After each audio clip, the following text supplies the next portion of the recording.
نبی کی محبت، نبی سے عشق، یہ بنیادی چیز ہے۔ محمد کی محبت دین حق کی شرط اول ہے، اسی میں ہو اگر خامی تو سب کچھ ناممکن ہے۔ نبی کی محبت اور عظمت اور عشق کی بات جب ہوتی ہے تو دیکھیے اب حالیہ عرصے میں یعنی 100 سال 150 سال یا زیادہ سے زیادہ 200 سال کے عرصے میں اسلام کے نام پر جنم لینے والے باطل فرقے توحید کے نام پر توہین کو اپنا شعار بنائے ہوئے ہیں۔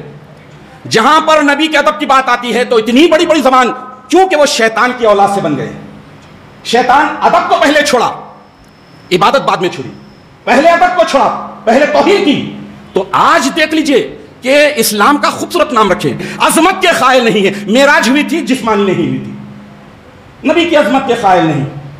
اب آپ بتائیے کہ اللہ رب العالمین جن کو شاہد بنایا، جن کو مبشر بنایا، جن کو نذیر بنایا، اب ان کے تعلق سے عظمتوں کو چھوڑ دیتے ہیں، توہین کو اختیار کرتے ہیں، تو اس کے بعد یقیناً جتنے بھی میں بہت ہی گہرائی کے ساتھ سنجیدگی کے ساتھ بول رہا ہوں کہ آپ دیکھ لیجئے جتنی باطل فرقے والے ہیں، ادب نام کی چیز نہیں، نماز پڑھیں گے تو سر پہ ٹوپی نہیں، انشرٹ کرے ہوئے، جوتے میں ٹھہر گئے، شوز یہاں ٹھہر گئے، کیا اب اس کو سوشل میڈیا پر ڈال رہے ہیں کہ اینی ویئر دیکھو کیسا نماز پڑھا، نماز پڑھا۔ ارے کس کے روبرو جا رہے ہیں؟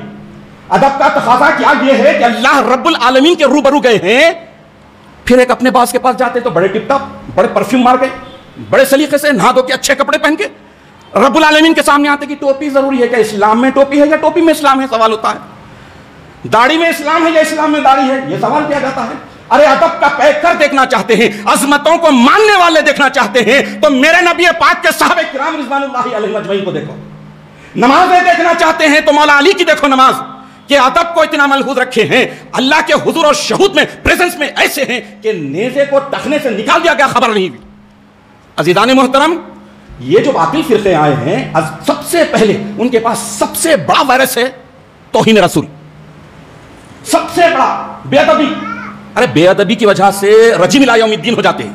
اب تم بخاری پڑھا لو، کچھ بھی پڑھ لو، بے عشق محمد کے جو پڑھتے ہیں بخاری، بے عشق محمد کے جو پڑھتے ہیں بخاری، آتا ہے بخار، انہیں نہیں آتی بخاری۔ تو عشق محمد اگر نہیں ہے، عظمت مصطفیٰ کے قائل نہیں ہے، تو پھر انسان حج پہ حج کر لے، نمازوں پہ نماز رکھ لے، گٹھے پہ گٹھا مار لے، کچھ بھی کر لے، روزے رکھ لے، جب تک کہ جو چیزیں اس آیت شریفہ میں 3 منصبوں کو، 3 مرتبوں کو، 3 بڑے پوسٹ کو دینے کے بعد مومنوں کو حکم دیا گیا ہے۔ نارمل بات نہیں ہے کہ ہم نے اے محمد ہم نے آپ کو شاہد بنایا، گواہ بنایا، مبشر بنایا، بشارت دینے والا بنایا، نذیر بنایا، ڈرانے والا بنایا، لہذا تم لوگ مانو۔ نہیں، یہاں پر حکم ہے لِتُؤْمِنُوا بِاللَّهِ وَرَسُولِهِ۔ پہلی بات ہے کہ ایمان ہونا۔ ایمان کیسا ہونا؟ جو اللہ نے کہا وہ سچ، جو اللہ کے نبی نے کہا وہ سچ، وَتُعَزِّرُوهُ وَتُؤَخِّرُوهُ۔ اب اس کے بعد جو بات بتائی جا رہی ہے وہ بڑی اہم ہے، آج اس کو بہت زیادہ ڈینائی کر دیا جا رہا ہے۔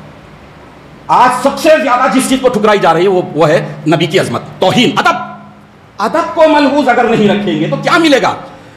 ادب کے بعد ہی انسان کو سب کچھ ملتا ہے۔ اگر انسان واقعی نبی کی سچی محبت ہے تو نبی کی محبت کے ساتھ اللہ اور اس کے رسول پر ایمان لائے گا، اتنا ایمان لائے گا، ایسا ایمان لائے گا جس کی وجہ سے وہ اعمال صالحہ کر کر اللہ کا قرب حاصل کرنے کی اتنی تمنا کرے گا کہ خود اللہ تبارک و تعالیٰ کہتا ہے کہ کی محمد سے وفا تو نے تو ہم تیرے ہیں، کی محمد سے وفا تو نے تو ہم تیرے ہیں۔